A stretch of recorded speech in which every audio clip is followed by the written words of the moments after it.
नमस्कार, मैं रवीश कुमार। अतीक अहमद और अशरफ अहमद की पुलिस की सुरक्षा में हत्या कर दी गई। इस तरह की घटना के साथ ही माहौल पैकेज में शामिल रहता है।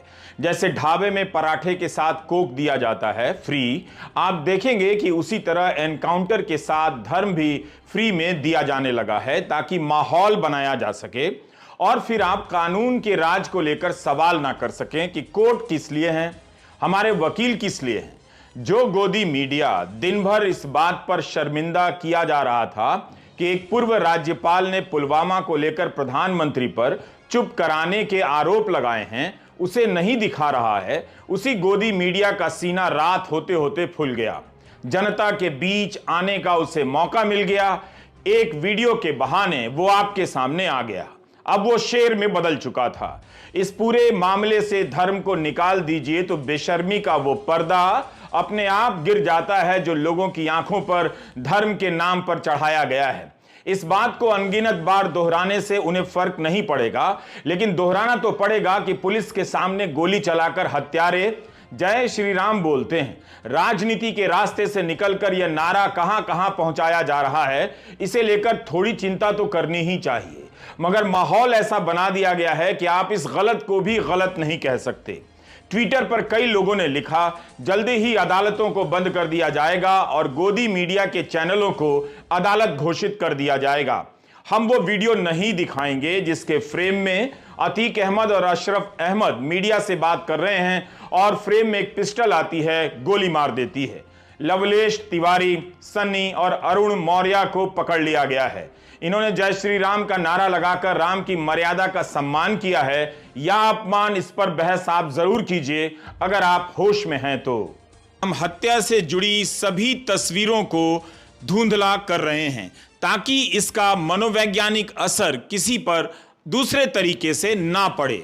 जिन हिंदी के अखबारों में निर्यात का आधा अधूरा आंकड़ा छपता है, बहुत सारे तथ्यों को छुपा लिया जाता है, उन हिंदी के अखबारों में आज यह खबर सही छपी है। अमर उजाला की हेडलाइन है, अतीक और अशरफ की पुलिस हिरासत में हत्या। जागरण की हेडलाइन कुछ अलग है, पुलिस हिरासत वाली बात नहीं है, केवल हत्या की बात है। मीडिया कर्मी बन आए थे आरोपित, वारदात के बाद लगाया जय श्री राम का नारा, यह जागरण में लिखा है। अमर उजाला ने हेडलाइन के नीचे लिखा है कि प्रयागराज में मेडिकल परीक्षण के लिए ले जाते समय बाइक पर आए 3 युवकों ने किया हमला, 18 गोलियां चलाई, तीनों गिरफ्तार। यह बात सही है कि अतीक अहमद और अशरफ अहमद गंभीर अपराध के कई मामलों में जेल में बंद थे। हाल ही में गवाह उमेश पाल की हत्या में इनके साथी विजय चौधरी को गोली चलाते देखा गया। इसके अलावा बेटा असद, ड्राइवर अरबाज, साथी गुलाम और गुड्डू मुस्लिम भी देखा जा सकता है। गुड्डू मुस्लिम के अलावा सब पुलिस द्वारा मुठभेड़ में मारे जा चुके हैं। बेटे असद पर यह एकमात्र केस था, लेकिन कोई यह हेडलाइन क्यों नहीं लिख पाया कि राज योगी का उनकी पुलिस के बीच आकर 3 हत्यारे 18 गोलियां चलाकर 2 की हत्या कर जाते हैं। यूपी में कानून व्यवस्था का बुरा हाल, अपराधियों का हौसला बढ़ा, इस तरह की हेडलाइन लिखने की हिम्मत अब अखबारों में नहीं बची है। अब ऐसा शायद ही कोई लिख पाएगा। इस सवाल को गायब करने के लिए ही, या आपको पता न चले, अमर उजाला के पेज 7 की अब बैनर हेडलाइन देखिए, फिल्मी अंदाज में हुआ माफिया अतीक का अंत। राज्य की नाकामी को लेकर कोई सवाल नहीं है, यह अपराधियों की लाश नहीं है, बल्कि किसी भी व्यवस्था के लाश में बदलने की तस्वीर है जिसमें हत्यारों को लाइसेंस दिया जा रहा है। खराब व्यवस्था हर किसी के लिए खराब होती है। जिसकी हत्या हुई वो अपराधी है, इसलिए हत्या सही हो जाएगी, यह भयानक है। पुलिस की मौजूदगी और गिरफ्त में 2 लोगों को कोई इतनी आसानी से मार जाए, वो भी कैमरों के सामने, उस पर भी लोग जश्न मनाएं और उस जश्न में आप साफ देख सकते हैं कि केवल धर्म है। धर्म को हटा दीजिए तो इस जश्न में कुछ भी नहीं है। इस सही के दम पर उस गलत को सही बताया जा रहा है जो सही नहीं है। मैंने इस मामले में गोदी मीडिया का कोई प्रसारण नहीं देखा। पता नहीं आप कब देखना बंद करेंगे। इतना आसान सा काम आपसे नहीं होता है। गोदी मीडिया देखना बंद कर दीजिए।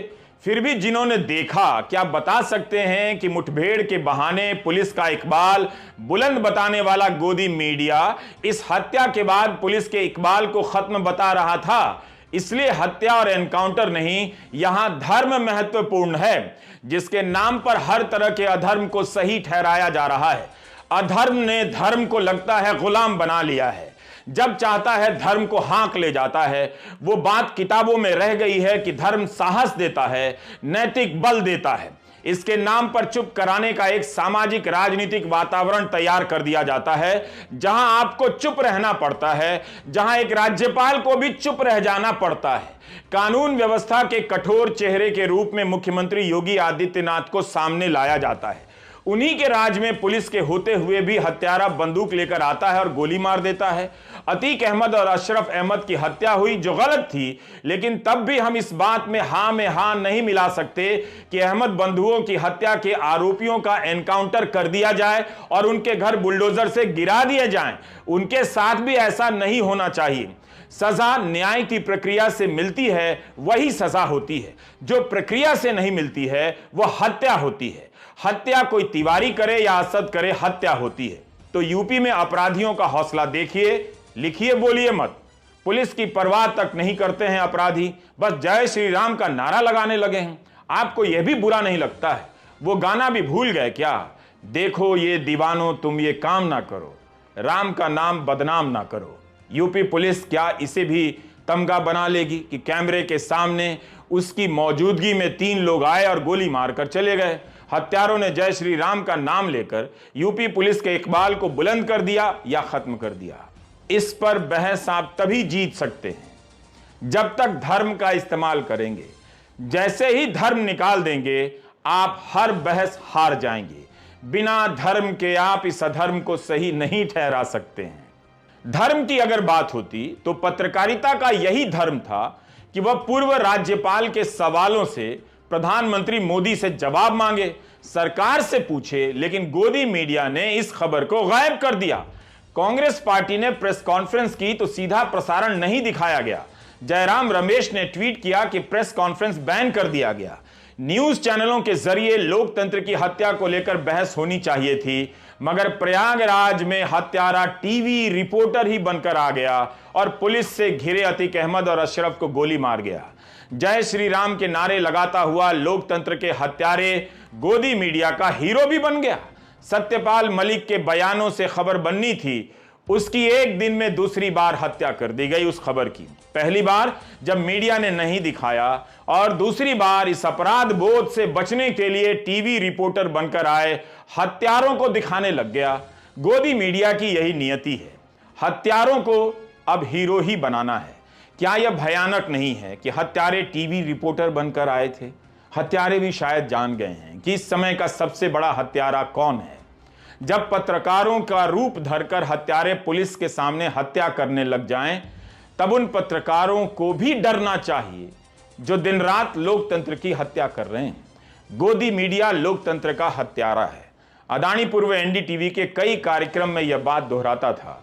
मैं नहीं चाहता कि मेरी हर बात सही हो जाए और खासकर ऐसी, लेकिन यह लोकतंत्र की हत्या नहीं तो क्या है कि एक पूर्व राज्यपाल के गंभीर आरोपों को न छापा जाता है न दिखाया जाता है। अमर उजाला और दैनिक जागरण में खबर छपी है कि 3 सदस्यों का न्यायिक आयोग अतीक और अशरफ की हत्या के मामले में जांच करेगा।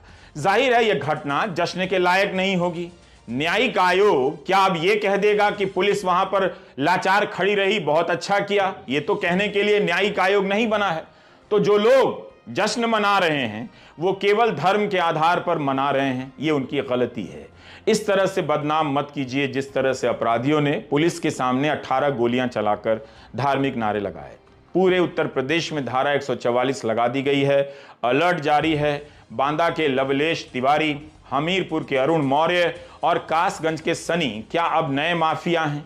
इन्होंने क्या यूपी पुलिस का इकबाल बढ़ा दिया है या गिरा दिया है?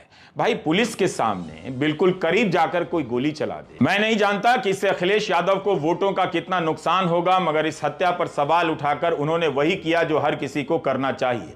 अखिलेश ने ट्वीट किया कि यूपी में अपराध की पराकाष्ठा हो गई है, अपराधियों के हौसले बुलंद हैं।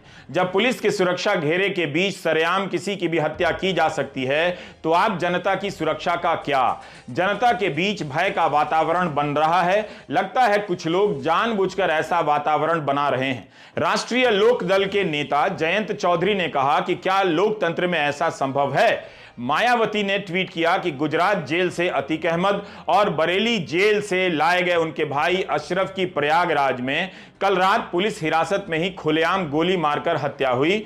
उमेश पाल जघन्य हत्याकांड की तरह ही यूपी सरकार की कानून व्यवस्था व उसकी कार्यप्रणाली पर अनेक गंभीर प्रश्न चिन्ह खड़े करती है। प्रियंका गांधी ने ट्वीट किया है कि हमारे देश का कानून संविधान में लिखा गया है, यह कानून सर्वोपरि है। अपराधियों को कड़ी से कड़ी सजा मिलनी चाहिए, मगर देश के कानून के तहत होनी चाहिए। किसी भी सियासी मकसद से कानून के राज और न्यायिक प्रक्रिया से खिलवाड़ करना या उसका उल्लंघन करना हमारे लोकतंत्र के लिए सही नहीं है। एनकाउंटर और पुलिस की मौजूदगी में हत्या की घटना पर अगर समाज जश्न मनाने लगेगा, किसी और बहाने से तारीफ करेगा, तो वह एक दिन जरूर अपने बच्चों को कोचिंग की जगह किसी गिरोह में भेजने लग जाएगा कि कम से कम इस काम से टीवी पर नाम तो होगा। थोड़ा तो सोचिए, धर्म आपको न्यायप्रिय बनाता है या गुंडा बनाता है। राज्यसभा सांसद कपिल सिब्बल ने कहा कि यूपी में 2 हत्याएं हुई हैं, एक अतीक अहमद और उसके भाई की और दूसरी कानून व्यवस्था की। अब हम आपको बताते हैं कि यूपी बीजेपी के नेता और एक मंत्री के बयान किस तरह से अखबार में छपे हैं। स्वतंत्र देव सिंह के ट्वीट को अमर उजाला ने बॉक्स आइटम में लिखा है। बीजेपी के पूर्व प्रदेश अध्यक्ष स्वतंत्र देव सिंह ने कहा कि पाप और पुण्य का हिसाब इसी जन्म में होता है। वित्त मंत्री सुरेश खन्ना ने कहा है, जैसा कि अखबार ने छापा है, कि जुल्म बढ़ता है तो कुदरत सक्रिय होती है, यह तालिबानी लेकिन कुदरती फैसला है। मंत्री सुरेश खन्ना कह रहे हैं यह तालिबानी लेकिन कुदरती फैसला है। कौन उन्हें समझाए कि तालिबानी बताकर आप उन नारों पर सवाल खड़े कर रहे हैं कि योगी के राज में कानून व्यवस्था बुलंद है। बुलंद है तो तालिबानी तरीके से फैसला लेने की जरूरत क्यों और कैसे? क्या लवलेश तिवारी, अरुण मौर्य और सनी नए तालिबान हैं? क्या तालिबानी का कोई नया धार्मिक संस्करण मार्केट में लॉन्च हुआ है? मैं यही सोच रहा हूं कि आज सुबह सुबह हाउसिंग सोसाइटी के व्हाट्सएप ग्रुप में क्या इसे सही बताया जा रहा होगा? क्या लोग हत्या और खून के सीधा प्रसारण पर नारे लगा रहे होंगे, सही बता रहे होंगे? राम की मर्यादा की उनकी जो भी समझ है अच्छी ही होगी, मानकर चलना चाहिए। उस हिसाब से जय श्री राम का नारा लगाना सही था या गलत? और मंत्री का कहना कि तालिबानी लेकिन कुदरती फैसला है, यह सही है या गलत? व्हाट्सएप आंटी ने आज सुबह से ही मोर्चा संभाल लिया होगा और व्हाट्सएप अंकल तो गेट से ही नारे लगा रहे होंगे। हत्यारे केवल 3 नहीं हैं, आप अपनी गिनती तो सही कर लीजिए। न्यूज लॉन्ड्री के अभिनंदन सेकरी ने ट्वीट किया है कि क्या किसी को आइडिया है कि इसके पहले कितनी बार अतीक अहमद और अशरफ अहमद को मीडिया के सामने बाइट देने के लिए पुलिस ने पेश किया है? अब आप पुलिस के ही इस बयान को मिलाकर देखिए कि 3 लोग मीडिया कर्मी बनकर आए थे, इसी दौरान गोली मारी गई। इसमें एक सिपाही और एक पत्रकार को भी चोटें आई हैं। पूरे मामले की जांच की जा रही है। रमेश शर्मा पुलिस कमिश्नर का यह बयान है जो छपा है। अब पुलिस से यह सवाल कौन पूछे जो अभिनंदन ने पूछा है? यहां तो जागरण ने पेज नंबर 2 पर जिस तरह से खबर लिखी है उससे यही लगता है कि कुदरती न्याय की थ्योरी यहां भी मान ली गई है। जैसे हमले कराता था वैसे ही मारा भी गया, यह हेडलाइन है जागरण की। क्या यह हेडलाइन हत्या को सही नहीं ठहरा रही? पूरे पन्ने में इस तरह की हेडलाइन आपको दिख जाएगी और यह खबर बिल्कुल नीचे कि एक भी गोली नहीं चला पाए पुलिसकर्मी। जागरण ने लिखा है कि गोली दागने वाले हमलावरों को पुलिसकर्मी पहले पहचानने में चूके और फिर उनकी अंगुलियां अपने असलहों के ट्रिगर तक भी ना पहुंच सकी। जिस तरह बदमाशों ने कुछ ही देर में ताबड़तोड़ गोलियां दागी और उस दौरान सामने खड़े पुलिसकर्मी तमाशबीन बने रहे, इसे लेकर भी सवाल उठ रहे हैं।